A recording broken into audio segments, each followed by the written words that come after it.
one team.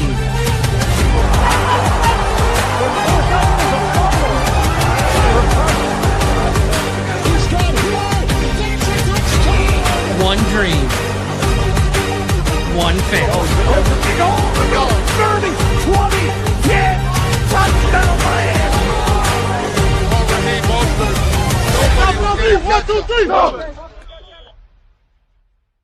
Hello, Miami Dolphins fans. How are you today? And thank you for listening to the DolphinsTalk.com podcast on this Wednesday, March 4th. I'm your host, Michael Leva, joined by Ian Cummings, who is an NFL draft analyst at the Pro Football Sports Network. Follow him on Twitter at IC_draft. Ian, how you doing today? Doing good. Finally got some time to decompress from the NFL Combine. It's been a busy few weeks going back to even the Senior Bowl and the Shrine Bowl, but it's been a lot of fun. We've gotten more information on these prospects at each checkpoint, and still over a month, I think almost 2 months to go before the NFL draft. So still a long way, but free agency coming up. So you take it day by day, case by case, and having a lot of fun doing it. Yeah, this is like really the time of the year. It's almost, in season, it kind of gets repetitive, where it's like game, week of the game, next game. Game, week of the game, next game. The offseason, the news comes so fast, so furious. So much is happening with guys signing, guys being released, guys being hired, guys being fired. The NFL Combine, which is just chaos, I'm sure. It's just nonstop news, like a tsunami of news. So, yes, this part of the year is super busy. And today we're going to talk about the draft. I really haven't done anything on the draft yet on this podcast. We're going to take it from 1,000-mile view, just like big picture, broad strokes. And I'm sure we'll have you on again as we get closer to the draft to talk about, the ins and outs and get more specific into certain guys. But today I just want to do broad strokes. But before I get to that, let's get the business stuff out of the way. This show is brought to you by Caneswear. Everyone go to the website, caneswear.com, for the best and most affordable apparel on the Miami Dolphins. They got everything you need for the Hurricanes, the Heat, the Panthers, the Marlins, and of course the Miami Dolphins. They ship internationally as well. If you need anything to wear, something for the home, office, something for the car, Caneswear.com, Caneswear.com. If you're in South Florida, 2655 South University Drive in Davie, tell them Mike from Dolphins Talk sent you. Also, a shout out to everyone watching us right now at the I Am a Miami Dolphins Fan Facebook page. If you're on Facebook, please be sure you are part of that Facebook page. And if you're watching on YouTube, do me a favor, smash that like button, smash it. Make sure you subscribe to the channel. Put up a comment, and if you send us a super chat before the end of the show, we will read it on the air. So if there's a certain player or a question you got, send us a super chat. We will read it on the air. All right, let's start with this. Each draft, has, certain spots where it's very strong, very deep, and certain areas where it's not. We know this one has a lot of strengths in some spots. Would you consider this draft a strong draft or one of the weaker drafts, just from a big picture standpoint? I think this draft is weaker in terms of blue chip talent, right? There aren't as many guys that I would be all the way willing to take with top 5 capital, right? You always have those guys. No player is a guarantee at the NFL level, right? There are many different outcomes that can come into fruition, right? But I think a blue chip prospect, that's a guy that you're thinking of as someone who is it's a pretty sure thing that he's going to produce. He's going to be an impact player for you. I don't think this class has as many of those guys. And even the players that we talk about within that range, right? For the edge position, for example, Reuben Vane Jr., right? Outlier arm length. David Bailey, questions about the run defense, right? Keldrick Falk, questions about the athleticism and the pass rushing ability, right, at the next level. So you have a lot of players that have these appealing qualities, but not as much bona fide blue chip talent at the top, and not quite as much bona fide first round talent at the top either. You'll do mock drafts and you get to that 25-32 range, and it is a wide open book as far as who could be selected within that window. And there's a lot of different candidates, but I think the silver lining with this class, while it doesn't have the volume of blue chip talent and first round talent that we've been accustomed to seeing, I do think it's very deep in the middle rounds, right? It's kind of shaped like a bell curve. You don't have a ton of blue chip talent, but you have a lot of guys in the middle who could be quality starters in the right role, in the right environment, in the right scheme, if you know where to look. So I think this class, the meat is in the middle. And for the Dolphins in particular, who have, I think, they have an access of day 2 capital, I believe. So, working with that, I think that's going to be 4 picks. You got 4 picks in day 2. Yeah. There you go. Yeah. So I think that's going to be a great range to try and get some steals down the board, right? Again, the access of blue chip talent isn't quite there. And I think for the Dolphins situated at 17th, it's going to be a little bit tricky trying to get a player to fall. But at the same time, I do think there's a lot of talent in the day 2 range and guys who could be starting talents pretty early on. Yeah, they got 5 of the top 90 picks. Their first pick is pick number 11. 11, And yes. John Eric Sullivan, when he was at the combine, he spoke, and even he said this when he got hired for the job, he wants more picks. He's a guy who just loves the draft. He believes in the draft. He wants more picks. You go back to Brian Goody too, Gutekunst, who's under Packers, same thing. Goody always amasses picks. I mean, every year it seems like he's got at least 8, 9, 10. So I'm always a proponent of if you have more dart throws, it helps you. So I agree with that completely. Yeah. So at pick number 11, I think because they have so many needs, Miami, it's like almost an expansion team in some ways. They have holes everywhere except for running back, really. If there's a chance to trade down, is there someone you think is going to fall out of the top 10 that a team would want to trade up for? It's tricky, right? Because if I know we're just guessing. It's only March 4th. This is broad speculation, I know. Well, the main question for me is if a guy does fall to 11 that's worth trading up for another team, the odds are very high that Miami would take them anyway, right? So I think the obvious positions that you're looking at are those premier positions, right? I think offensive tackle could be one that Miami potentially is able to take advantage of, right? Because obviously Austin Jackson is still under contract for now. Obviously, there's still some conversations about the availability and the health issue, right? And whether you want to move on. Patrick Paul has developed into a really good player on the other side.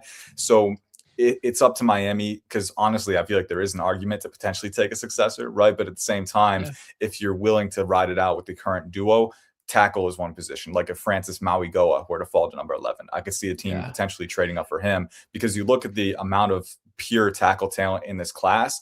You have guys like Mauigoa, right? Caleb Lomu, Monroe Freeling, who's getting a ton of buzz after the combine. But outside of some of those guys, like even Kanan Proctor, people are looking at him as a potential guard convert. Spencer Fano looking at a guard or a center convert. So there aren't a ton of pure first round tackles in this class. So that's one position that I see where if one of them falls and you're getting calls, right, that's one where, hey, maybe we can trade down and get some more capital for this rebuild. But for a player like if Jordan Tyson were to fall because of medicals, right, or if one of the edge guys were to fall, right, or Caleb Downs potentially, like those are guys that Miami could probably use on their roster anyway. And then looking at the day 2 talent they got, the day 2 capital they have, like you're still going to be able to fill those holes later on. So I think offensive tackle is probably the position that I would zero in on. There aren't any blue chip defensive tackles in this class, guys that would be able we took 3 of them last year, so I don't think we're going to go defensive tackle this year. Even though it's not the same people, I'd be very surprised, at least in rounds 1 or 2, probably even 3, if they did go there, because they took 3 of them last year. I would say if Sonny Styles falls too, maybe, but also we're going to talk about him in a second. Yeah, I don't think he's getting to 11 either way, right? And if he does get to 11, he's talented enough and versatile enough that maybe doesn't matter anyway.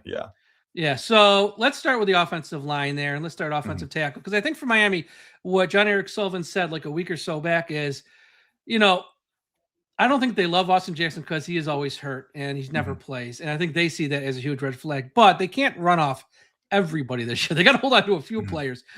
And people forget when Miami took Laramie Tunsil, year 1, he played guard.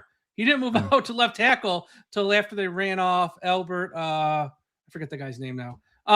It was Brandon Albert. So if one of these guys fall, whether it's Francis or Fano or Monroe Freeling, can they play inside for a year, you think? And then a year from now, be the new right tackle? I think Fano definitely could. Fano, to me, is one of those players who projects as a very positionally diverse player at the next level, right? Obviously, the 32 1/8 inch arm length measurement was pretty concerning for a lot of people at the NFL Combine. I do think he has the requisite traits to counteract that and potentially play at right tackle long term. But even if he doesn't, again, this is a guy who has a lot of the translatable skills that you're looking for when you're moving inside to guard or center. I think at guard, the biggest issue is going to be the anchor strength, similarly to how it is at tackle. There are times where his anchor isn't quite strong enough, or he's a little late to swivel back and fully absorb power rushes. And that's when guys can get the best of him, get him on his toes. And from there, it's easy to kind of hinge around him. But at the same time, too, he's got the lateral mobility. He's got the leverage acquisition skills. He plays with great knee bend, I think, and hand power for his size. And at center too, I know they have Aaron Brewer, right? So center is more of a projection for other teams. At Miami, he'd be mainly a guard, but at guard, I think also you can utilize him as a puller, right? Pulling from the B gap to the opposite C gap, right? Getting out in space. Those are things. And they probably won't be climbing to the second level as often now without Mike McDaniel. But still, I think having a guy who can do those different things, right? I think Spencer Fano plays well into that. Monroe Freeling is more of a pure tackle. I wouldn't be able to see him going inside to guard just because I think he's a little too tall for it. Right. Yeah. At guard, you need to be the players that you're facing are generally a little bit lower to the ground, a little bit better leveraged. So you need to be able to meet them halfway. Right. And Monroe Freeling at tackle, I think he's very good at playing on an island and using that flexibility fail safe to play with controlled lean. But I don't think he'd be quite as good at that at the guard position. Caden Proctor, though, is another one who I think would fit very well. In fact, Caden Proctor, if we're talking about long-term, I think his long-term projection at guard is better than his long-term projection at tackle. I think he has good tackle film. I think, for his size with the hip stiffness that he shows, I do think he counteracts it well with good technique, with good knee bend, right? Upper lower synergy, hand placement, and then the anchor strength and the latch strength is just stifling. He can suffocate power rushes with that. But at the same time, the hip stiffness really affects his ability to fully, turn his hips and match rushers to the apex when they get an angle advantage on him, right? So I think that's a limitation that's going to be exacerbated by NFL speed rushers. So moving him inside to guard might be the better long-term outlook for him. Yep. I think with Fano, you can move him to guard and back to right tackle a little bit easier, but it depends on who you're bringing in. I think it's different for every single guy. That's the exciting part and kind of the scary part. Each mold in this class brings something a little bit different, and all of them have questions going back to tackle. So it's going to be interesting. Yeah, and I love the kid from Miami. If he happens to fall to 11, I think he's so stinking good. I didn't touch on him, but he would probably be the safest one, right? He can play a right tackle. I think he's very technically sound, very composed and calm with his ability to match and redirect and then absorb rushers inside his frame. His frame is pretty wide despite being shorter armed, which even at the NFL Combine, he's still measured with over 33-inch arms, which was longer than I expected, right? But on tape, you see, even though his arm length is closer to average, it really doesn't matter because, again, he's so composed and balanced, and he's physical too. Very strong, very strong player. So I think if you're looking for the safer option, I think he would be the safest one. If you can kick him inside to guard, I don't think he'd really lose a step at guard, but then you can also move him back outside to right tackle when the time is right for him to fill that void, and I think he could do it well too. You mentioned Caden Proctor, and there's also the Penn State guard, Ione, is how I believe you say his last name.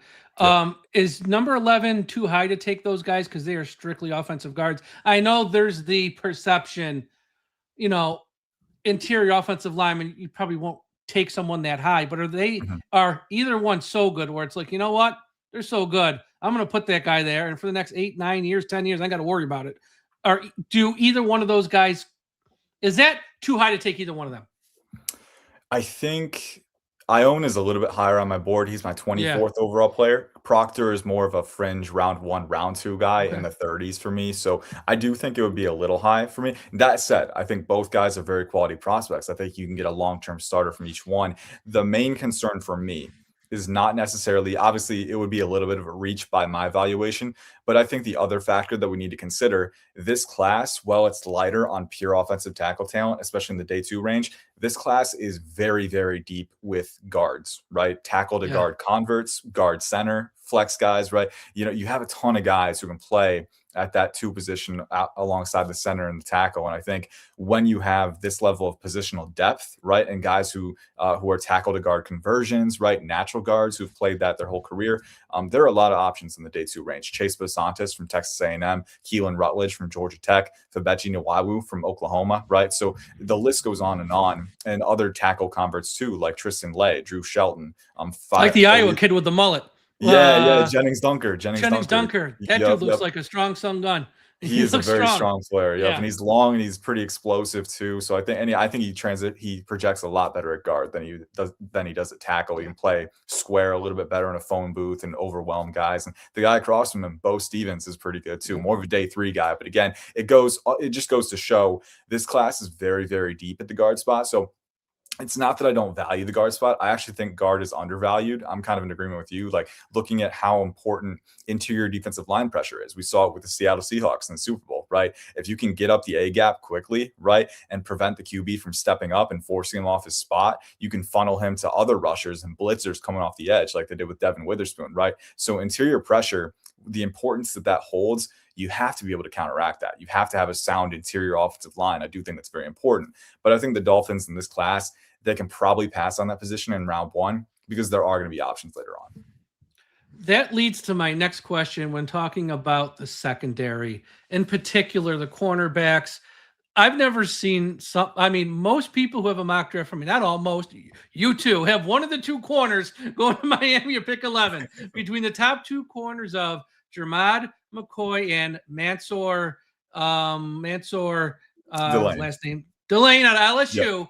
Which one do you like better? And because this draft is so deep in the secondary, I think it's one of the deepest secondary drafts I've seen. Could you make a case we can pass on one of those two, get somebody else at some other spot, knowing with those 4 picks in rounds 2 and 3, we can still get quality secondary help there. Let's try to fill another hole in round 1 where at a spot, offensive tackle maybe, where there's not that much depth. For sure. And I think just the baseline philosophy that I've been playing with the Miami Dolphins whenever we're doing mock drafts is just, it might be, I feel like you're rarely ever in a pure BPA situation. But the Dolphins this year we might be, though. Are pretty close to that. Yeah, exactly. So it's like you play the value of the board. If someone is there that you didn't anticipate, take them for sure. But I think going to your point, corner is definitely on the table at number 11 overall. I think going through those 2 players that we've mentioned, Mansour Delane has a higher grade on my board. I do also want to make a note, though. Jermod McCoy still has a small medical flag that's bumped his grade down a little bit for me. I'm really intrigued to see him at his pro day. At the NFL Combine, he said he was 100% to reporters, but he was waiting until he got to his pro day to be in a more comfortable environment. I don't think that's, and for people trying to read into that, like, oh, I wouldn't read into it. I don't blame him, honestly. I don't blame him. Yeah, for sure. Because people read into those things every year, like, oh, is he scared? Are people gonna like question his athleticism? He's smart. Yeah, he's smart. And you turn on the film, there's no athletic questions on the film. Like, this is a guy who has the closing speed, the hip fluidity, right? The explosion, all of those things check the box on the film. He's going up against the best in the SEC and proving that his athleticism is a major part of his game. But on top of that, too, the playmaking ability, again, the coverage mobility. People talk about 40s and vertical jumps with corners, and it's very important. But I think there's a level of coverage mobility that can't be succinctly quantified. And it's the hip fluidity, the ability to sink and redirect at really tight angles, right? And sustain acceleration through transitions. And Jermod McCoy has all of that. It's Darius Slay-esque with the way that he can transition with efficiency, click and close just in a blink and then make a play at the catch point. So he's a really good player. But Mansour Delane has a higher grade on my board for the main reason is I think he's and this is not to say Jermod McCoy is a very smart player. Mansour Delane is one of the smartest corners in the entire class. He is an elite IQ player who has universal role versatility as far as you can play him in slot, you can play him boundary, he can play press man and mirror motor, he can play off man and orient one-on-one in space, he can play zone and manage 2-on-1 route relationships, right? And he's twitchy, he's agile in short spaces, he's fluid. Again, I don't think he's quite the athlete that Jermod McCoy is, but he's still a very, very good athlete. And then technically, operationally, Mansour Delane is so sound. And the analytics are off the charts for him this past season. His forced and completion percentage, I believe, per True Media, was over 20%. I don't think he fielded a single target in over 26 coverage reps, which is insane. Just, insane. The definition of lockdown. In the SEC, too. In the SEC. Exactly. Against the highest level, right? Big Ten, SEC up there for the tier 1. And Mansour Delane is out here, putting up that level of film and numbers. And I think also in run support, he had only a 4% missed tackle rate. So very sound in run support, crack and replace plays. He can do that. He can insert into the C gap against, pulling blockers. So again, physical, tenacious, technically sound. He is my CB1 in the 2026 NFL draft. So, if the medicals check out and Jermod McCoy does well at his pro day, I think he is a very viable argument, especially for, Jeff Hafley, who, again, we know he likes to rush forward, play a little bit more press man. But I think Mansour Delane is right up there as a really good scheme fit, too. And I think he plays a little bit more physical, a little bit more sound and run support. So I think that could be the game breaking decision for them. But also, you mentioned the sheer depth of this class, right? You go down the board. I'm looking at my corner position right now, and I'm counting 1, 2, 3, 4, 5. I've got 9 corners in my top 50 alone. So it's crazy. the amount of depth, high end depth, and then also guys who you can find on day 2 and be really quality, potential developmental guys who have the athleticism to go in right away. Like Charles Demings from Stephen A. Austin had a really good combine, really good Senior Bowl, and he's potentially going to be a top 100 player for me. Julian Neal, Devin Moore, Will Lee III, Malik Muhammad. Like there's a lot of talent to go off of. I think if you're Miami, if you want to get a not a high end starter, but a potential impact starter early, I think the top 50, making sure you don't get out of the top 50 without a corner is the way to go. You could obviously pick one of those 2 guys at 11th overall, and I wouldn't fault you because those are 2 of the best players in the class, in my opinion. But it's also a position group where if you have another really good player at a premier position, or just a blue chip talent, which there's not very many of those in this class, like Sonny Styles or Caleb Downs, fall to you, you can take solace knowing that, again, kind of like offensive guard, there will round be 2. There's going to be one there, or round 3. options, Yeah, there's going to be guys there. Yeah, I also like the kid from Tennessee, Hood. I think Colton Hood's got a chance to be a really good player too. He's one that's sort of been on my radar. Let's get to the Sonny Styles talk, because this one is the most fascinating to me. Linebacker, off-ball linebacker, I believe, too. Yep. He went to the combine and absolutely just won the combine. If someone can win the combine, Sonny Styles won the combine. Now, prior to the combine, most mock drafts, again, they're mock drafts, you take them all with a grain of salt, anywhere from 7 to like 16. Now it's anywhere from number 2 to 16 or 17. I still see him going outside the top 10. Most people have him inside the top 10. When push comes to shove, though, night 1 of the draft, when you really got to make your decisions, is this guy, will he go inside the top 10? Because if I'm Miami and he somehow falls to 11, putting him next to Jordan Brooks, I don't care what else you got going on defense, those 2 guys are going to wreak havoc. Yeah, I think honestly it's difficult, right? Because I know. I can say he probably won't be there, but again, we never know what's going to. And the NFL draft always surprises us, and I think one thing that surprises us more often than others is positional value, right? Time and time again, guys who are at positions that are not perceived to be premier or premium, they will fall farther than expected. I always go back to Kyle Hamilton falling to 14th overall to the Ravens when people were, some people had him as the top overall prospect in the class, at worst, the top 3 prospects. So you can never know for sure, especially when positional value is a part of the equation, right?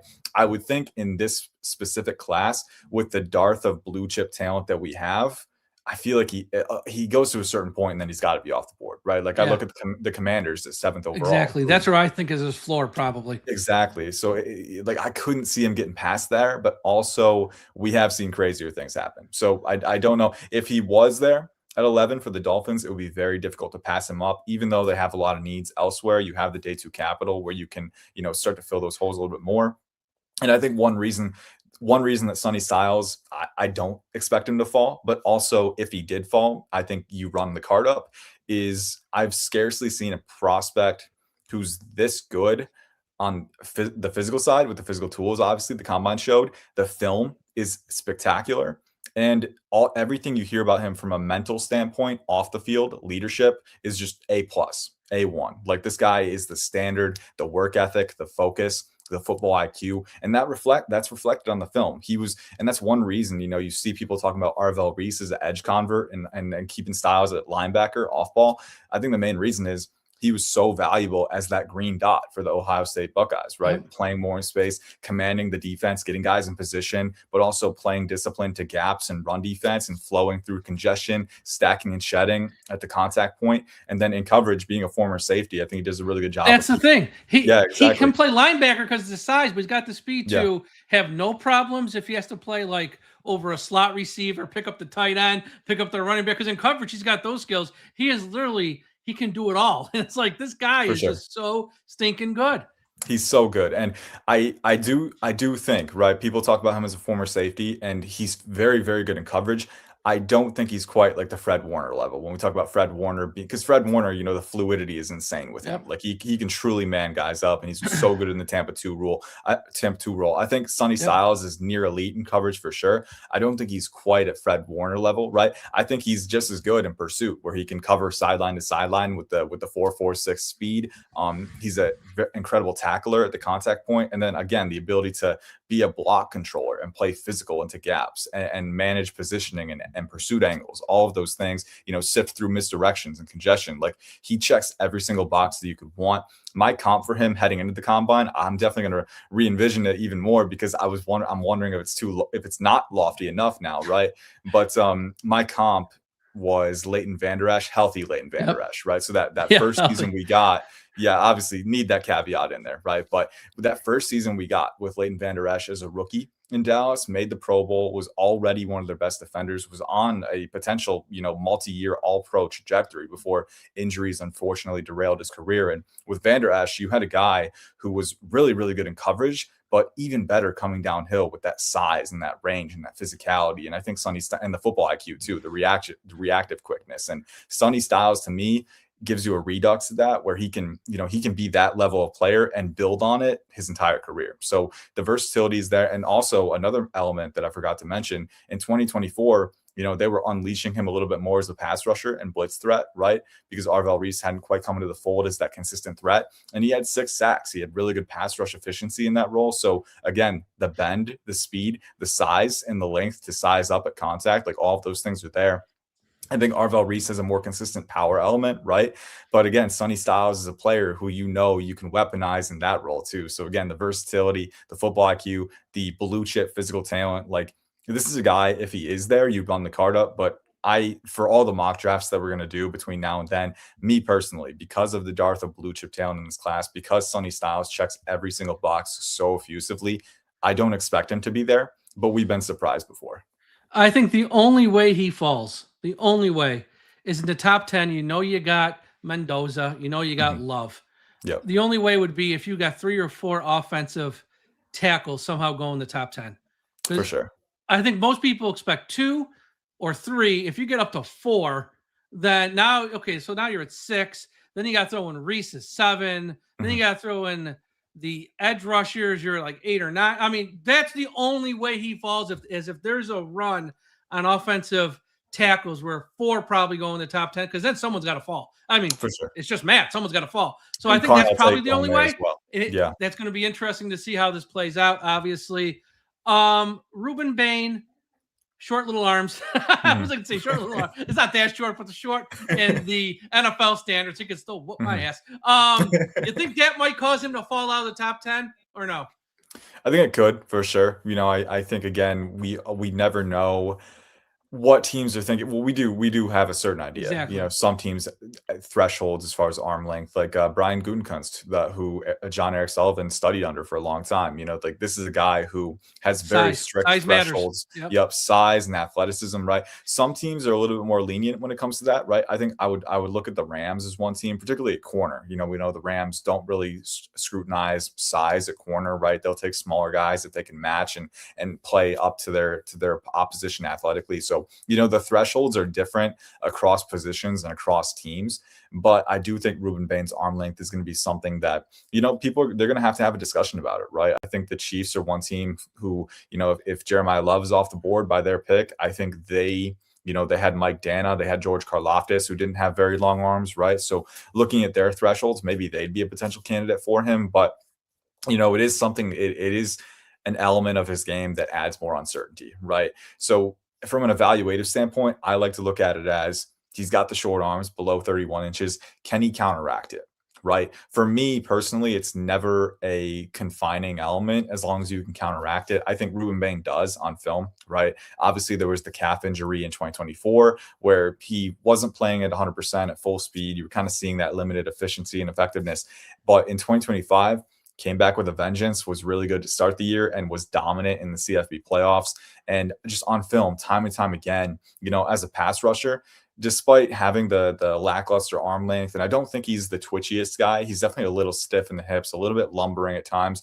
But again, that linear explosiveness is really potent for achieving really quick angle advantages. And then from then, he's got the compact hand power. He's got the finishing flexibility. He's got the pass rush nuance and the timing and the upper lower synergy. And I think more than that, too, when you have shorter arms, you still have all this body weight. Like he's going to be almost probably closer to 270 when he's playing in the NFL, right? That's a rocked up dude. Yeah. That's a physical, that's a well-built guy with really good natural leverage and pad level too. And he knows how to use that body weight with rotational torque to just blast past guys and use those angle advantages to get into the frame of tackles and capitalize with inside swims or club moves. Like all of that is on film. So I think he counteracts it well. I think teams have that information for sure, but also some teams don't compromise on those thresholds. So it's going to be interesting to see. I think he could absolutely fall. But I think at a certain point, especially again in this class where there isn't that level of blue chip talent, at some point he plays a premier position. He's got the production profile. He's got the motor and the mentality, just playing ball, just competing at a high level. I'd have to think someone would stop his fall probably in the early to mid teens at latest. I think if he falls, Miami, look, if any team knows him the best, it's going to be Miami. Why? He plays in that stadium. He plays in the city. And who's his position coach? Jason Taylor. And it's like they now look, you got to be careful because he's going to talk the kid up. It's like, I don't want you to talk him up. I want you to give me the truth sometimes.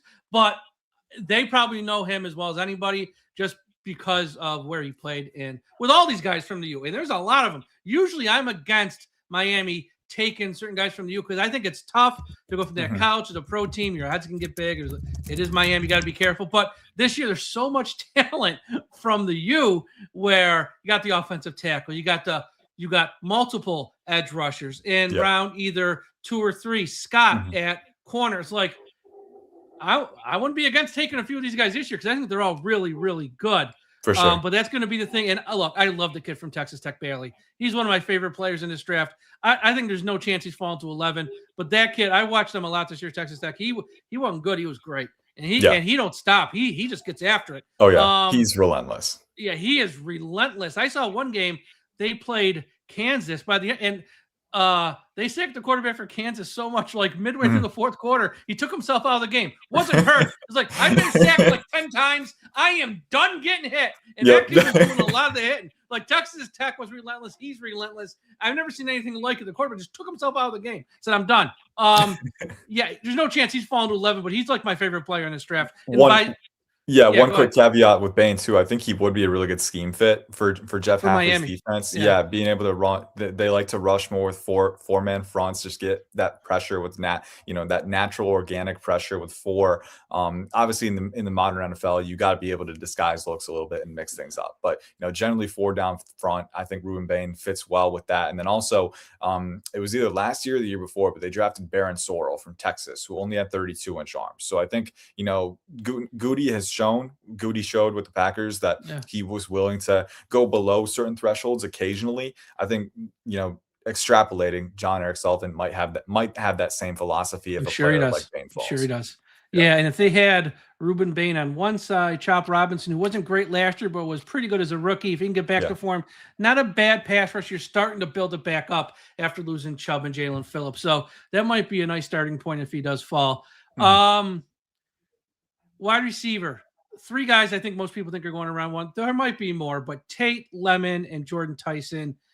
Is Tate for sure going top 10, or you think that's questionable? Lemon, there was a lot of reports at the combine. He had some interviews that were a bit fine, great. He ain't falling that far. He's too good. How do you like those 3, and how do you compare them? Yeah, I think I'll start with Carnell Tate. He is a top 5 player on my board. I believe he's my 4th overall player right now. I think he goes top 10, and I think odds are he's the first receiver off the board. I think, people will look at the 4.5 40-yard dash. But if you look at the top receivers in the NFL, very few of them have that elite deep speed, right? It's one of those things where success at wide receiver can be defined by so many other things. And I think Carnell Tate checks all the boxes when you look for what those things are, right? Elite route running ability. He's got that. I think the leap that he took from 2024 to 2025 is certifiably insane. Like 2024, one of my biggest knocks with Carnell Tate's profile, I need to see more route salesmanship. I need to see more footwork efficiency, right? And then 2025, he comes out first game and he's dicing up DBs one-on-one with just lightning quick feet, crisp angle IQ, like, and the hip sync of a receiver who's 5'11" at 6'2" and 1/4, like that flexibility and that ability to weaponize it. And also, even though he only has 4.5 speed, like we saw how potent of a vertical threat he was because he could stem guys up. He knew how to use those attack angles downfield to open up pathways for himself, either inside or outside the hash. So such a big fan of his route running and his separation profile. But then also at the catch point, I think he had something absurd. I think per True Media was over a 20% catch rate over expectation. This dude turns 50-50 balls into 80-20 balls. And you never want that to be the calling card of a receiver, but then he's an elite separator on top of it, right? Yeah. So it's one of the, and he wasn't utilized as a rack threat all too often, but when he was, I think he showed the agility and again, the angle IQ, the vision to create in that phase too. So to me, Carnell Tate is a wide receiver 1 in waiting. It's not too concerning to me that he was never the number 1 producer in that offense. When look who he's playing next to. He's playing next to a guy who's like an all-timer, it sounds like. Exactly. And it was like you're overlapping with Marvin Harrison Jr., Jackson Smith and Jigba, Emeka Egbuka, and now Jeremiah Smith coming. Like Smith, that's what I meant. I'm not going to be too concerned if those guys are eating into your production, right? And I think that's anecdotal at the end of the day. You've got to look at the diagnostics of Carnell Tate's game, and his game is so translatable. So he's my wide receiver 1. Jordan Tyson is my wide receiver 2, but I think the medicals will be key with him, and obviously teams will get different information for that. Teams have different thresholds as far as what's passing a medical check, what's not, and they'll have top 30 visits as well for him. But to get, again, a really explosive player who's built pretty well with the lean mass. And I think I like to grade receivers through a 3-level threat framework. So how good are you before the catch, at the catch, and after the catch? And I think Jordan Tyson is definitely probably one of the most dynamic after the catch, right? But then also has that twitchy separation ability, the fluidity to cut really tight angles after offsetting guys, and then the explosiveness to threaten vertical as well, and the body control to make really, really impressive catches. I don't think he has I think of the 3, he probably has the weakest hands through contact. I think that's one thing that I want to see him improve. But again, you're working with a guy who can be a really dynamic, at the very least, a high-end wide receiver too. So a really good player for the medicals. Check out Mekhi Lemon is my wide receiver 3, but a player who, again, I feel like he's too good within his role, right? He's probably a hybrid slot at the next level. I don't think he has the ability to beat press consistently right now, just because he's got shorter arms, and also I don't think he has elite vertical speed, right? So he's not the most potent as far as stacking guys, right? But again, you look at where he does win. The separation out of the slot, the energized short area motion, his foot speed is insane. I mean, this dude is such an effervescent mover, and then he can cut tight angles off of that with the hip fluidity and the sink. And then at the catch point too, again, for a guy who's smaller, he's so good at boxing out, using timing and late hands to control the defender and control catch point leverage, and then capitalize. I mean, he's got ice cold instincts at the catch. And then on top of that too, an always forward churning as a rack threat through congestion. He can make guys miss. So just creating in all those phases. I know people will talk about the interviews, right? And I'll be honest, like I don't have a window into those team interviews, right? You don't know what was said or what not said. Exactly, right?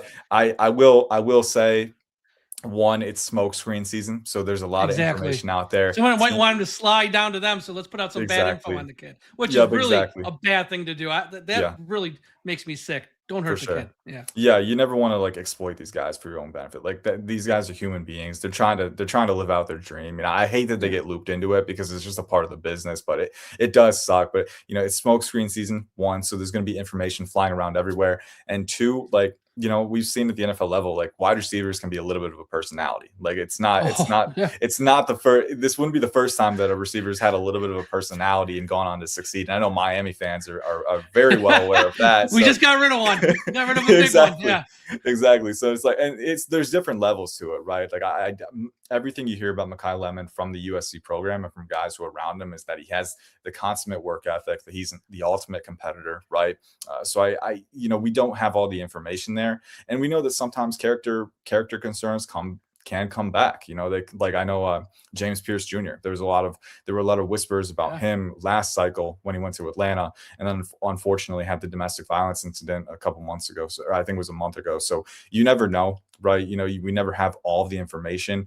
but I would be wary unless we can verify it, right? With Mekhi Lemon, I don't think you can verify it, and it is smokescreen season, so you have to be careful. But you look at the tape, and he passes all the checks there. The production was clear, and he won the Biletnikoff Award. All through the year, was staying consistent week over week.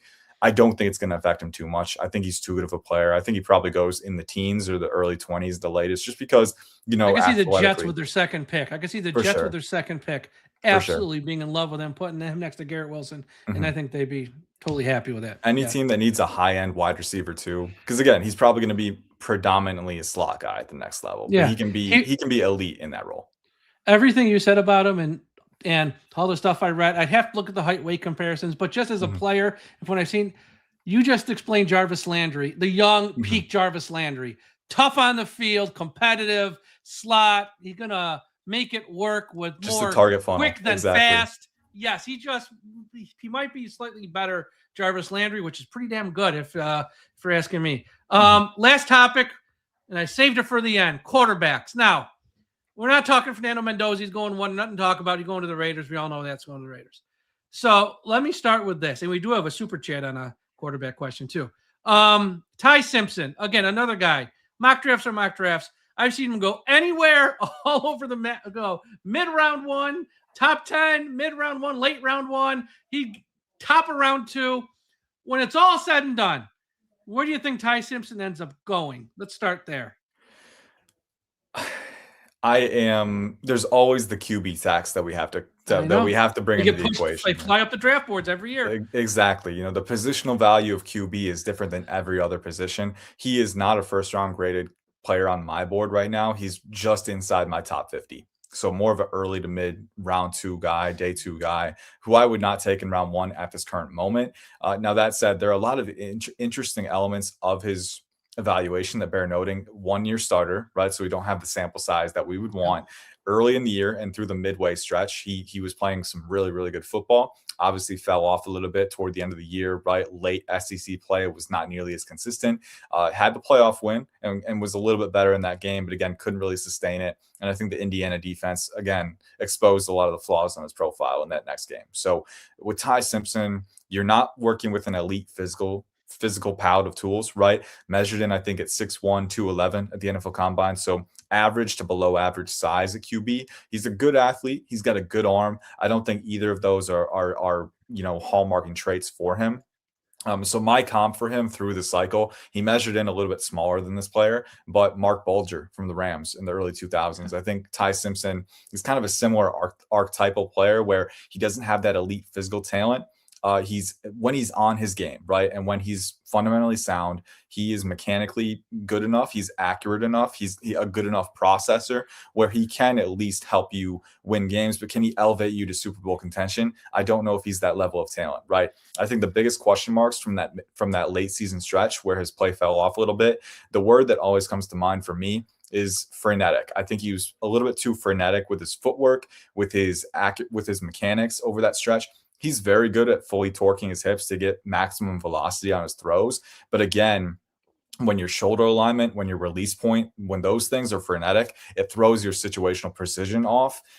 When you're skittish against pressure threats, that throws your rhythm off in the pocket, prevents you from navigating, stepping up, or anticipating windows over the middle of the field, right? You've got to be poised and tough in the NFL. You've got to be able to stand in and deliver. And Ty Simpson at his best showed he could do that, but we didn't see it often enough. And we saw him kind of deviating from that down the stretch. So a lot of questions on his profile. The one thing I think, if he's going to go in round 1, he's got to win over teams with the mindset, with the mental stuff, right? On team visits, right? I think at the pro day, the throwing session will be good for him. We've seen QBs get elevated by that. I'm not saying it's right because again, you look at the film, that's the live fire throwing session, right? Every single week. So the film always takes precedence. But if he can win teams over as that with his mentality, because again, you're investing in the mental side too. You're investing in their developmental potential. Are they going to bring everything they got every day? Are they going to have the work ethic to put in those extra hours when they need to? Are they going to be cognizant of their faults and attack those? And if he can answer those questions for teams, I could see him sneaking into round one. Again, we've seen it before. Jackson Dart had a mid day 2 grade for me last year, and the Giants took him late in round one. And scarcity is a big, again, you have the QB positional value, especially and you have this year. Scarcity. Yep. And I think both of those elements can work in favor of a player like Ty Simpson. Again, doesn't have a round one grade for me right now. If I had to guess, I would bet on him going in the realm that Tyler Shuck went, early round 2.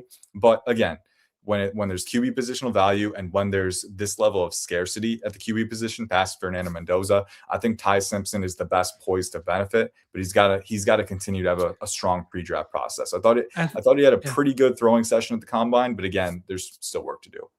Yeah, I think the perfect spot for him, and I know they had 2 first-round picks. They traded one today to Kansas City. Would be the Rams. Just sit for a year behind Matthew Stafford, and I think Sean McVay will make any quarterback a little better. I think so. I could see him going late round 1 to a team like that, because I don't know which of their first that they traded, honestly. I believe it was their own. So they still have the 13th overall pick. They do not have the 13th. Might be a little high then. Okay. But still, a team like that makes sense. And there's some other teams like that as well, where you might not have to rush to play him per se, and you can just sit him a little bit, because I think he can be really good, but not a lot of experience, like you said. And there's still some work to do with all these quarterbacks. There's work to do. But okay, so let's get to our super chat. And this is an interesting one. But thank you from Colisary. Drew Aller or trade for Will Levis? Your thoughts. Now let's talk Aller real quick here, because I know we're running long here. Aller, I like Aller a lot.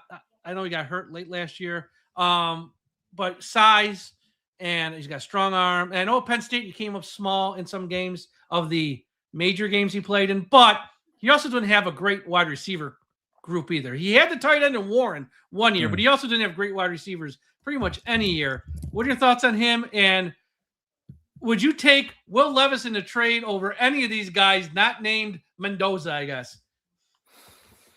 It's a good question. It really is. I'll start with Drew Aller. Like we said, again, size, arm talent, all of those things are there to the highest degree. He's a prototypical passer with that frame that you want. And again, like you said, the arm strength pops on film. I mean, the ball fires off his hand. He generates very easy velocity, and he can do it from different launch angles too. I think he's got really good arm elasticity where you can throw from different angles and widen those throwing windows.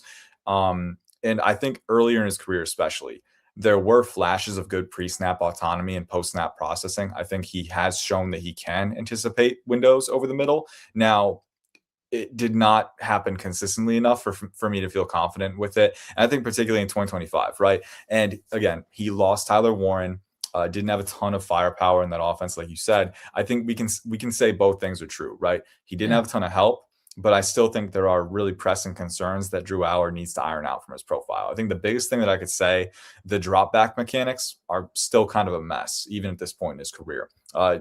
Quarterback is a rhythm position. You got to do step 1, 2, 3, first hitch, right? And then hitch again. His drop back mechanics are not consistent at all. You see a lot of scissor feet, a lot of extraneous steps, and too much fat at the top of the drop back that throws him a little bit too far behind in his rhythm and his timing, and can set him late on progressions and force him to hold the ball a little bit longer, right? And he's not the level of athlete or creator to counteract those circumstances either, right? And then when he does stay on schedule with his reads, his accuracy is all over the place sometimes too. Because again, I think mechanically he generates pretty good rotation. Again, the arm strength really pops, but I still think there's some shoulder instability there too. And then even when he's mechanically sound, sometimes he just puts too much on it. I think he can still learn to rein back the arm strength because he's got so much raw arm talent.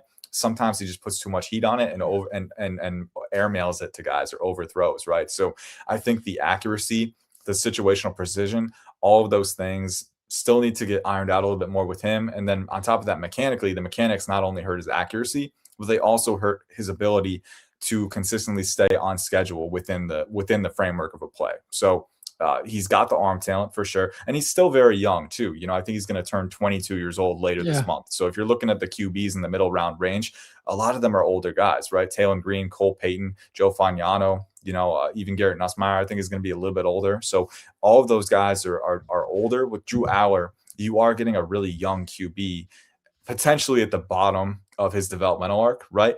I think there's a lot of work to do with the mechanics, especially if he wants to be live rep ready for the NFL. But the arm strength is worth molding.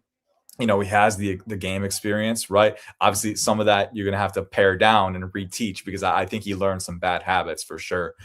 Trying to force throws and being a little bit too, all over the place with not being able to rein in his arm, a little reckless with that. So you need to work on some things, but he's very young. He's got elite arm strength. He's got the prototypical frame, and there were flashes of good processing ability when he was on schedule. So I think that's going to be the way to go about it. He has a mid to late day 3 grade on my board. So you're thinking like round 5 maybe for him? I think he'll probably go in this class with the scarcity 4, right? and his tools. I could see him going round 4. I could even see, hey, if Dylan Gabriel went round 3 last year, I think Drew Aller with his raw talent, being a younger guy, I think a team like you look at Frank Reich, who's now the offensive coordinator for the Jets. Yeah. He's always a big fan of the big-armed, prototypical guys, and Drew Aller fits that to a T. And he's got I think NFL teams are really going to love the starting experience that he has, right? He's starting as early as a redshirt freshman, his second year. And even in his first year, I think he got a little bit of game action behind Sean Clifford. So, this is a guy who was experienced from the get-go. He's got the physical tools. He's got the prototypical frame. You turn on the tape, there's a lot of work to do that goes below that surface level, right? But I'm willing to bet at least one coach or front office is going to convince themselves like, we can fix him, right? And sometimes guys do get fixed, right? But it's dangerous to bank on, right? So it's going to be interesting. But in this class, I could see him going round 4 or even late round 3. So you might have to reach a little bit to get him. The physical talent is there. Yeah, and I think that's why a lot of fans of Miami, including myself, see him as a possible, because we have 3 picks in round 3 and a round 4 pick 111. It's like, if we're going to take a quarterback, odds are it's going to be one of those picks in round 3 or that pick at 111 or round 4. Now they could go to round 5. Obviously, they don't have a pick in 6. But so I think someone like him, and there's other names which we don't have to talk about today. Nussmeier, like you said, Green. People are all over the map on Green. That's a whole hour show right there talking about Green. So yeah, I think for Miami, and maybe the next time we have you on, we'll talk more about the quarterbacks. And I also want to talk tight ends as well. But Ian, thank you so much for being so generous with your time today. Follow Ian on social media at IC_draft and check out all of his work. He did a 7-round mock draft just a few days ago. 7 rounds, every pick at the Pro Football Sports Network, PFN. Check them out there and all the good things happening there. And check out also their mock draft stimulator. That is a lot of fun. I played around today with that just for a few minutes. I kept trading down just to see how it would look. I traded down. That's so fun. I do that all the time. Here's what I did. I started off at pick number 11 with Miami. My first pick wasn't to pick 34, but between rounds 2, 3, and 4, I was loaded, and I had 2 extra second-round picks next year and a third-round pick next year. I'm like, John Eric Sullivan might not say no to this because it's a lot of picks. I always joke with people like I would get fired for stockpiling too many picks, right? Because you can just keep trading down. Like, hey, if you want to follow the philosophy of get more dart throws, we're gonna get all of them, man. We're gonna get 30 picks. No, that's not realistic, but it's very fun to play around with it. It is very fun because I had for 2027. Forget this year. For 2027, I had our own first, our own second, Minnesota second, Arizona second. There's 4 picks in the first 2 rounds. And we're probably going to take a quarterback next year. You might need picks to maybe slide up, although I think we're going to lose a lot. We might not have to slide up much. But either way, you never know. It's like, that's not too bad. It's not too bad at all. Yeah, it's so fun. And the fun part about the MDS is it's still getting better, right? We're still adding, I'm still adding reports every day. So I'm the one who curates the reports and writes the scouting reports for the MDS. And we're still going down the board. The goal is by the end of this month, we'll have scouting reports for every single player, at least in draftable range, hopefully the top 300, maybe even beyond that. But that way you can just sift through it. You can read the reports on guys, find the best fit for your team, and explore different outcomes. Because at the end of the day, we don't know what's going to happen. So that's what this time of year is for. It's supposed to be fun. This is fun. That's what some people take it. It's like, this is a mock drafts. It's supposed to be fun. Have some fun with it. Play around. It's not serious. It's not real. And that's a lot of fun to play around. So everyone check out the mock draft stimulator at Pro Football Network. I'll put the link to it up in this podcast as well. So it's easy to click, easy to find. Check it out there. Ian, thanks so much. I'm sure we'll talk to you again down the road. Everyone, Have a great Wednesday, and we'll talk to you again after a while.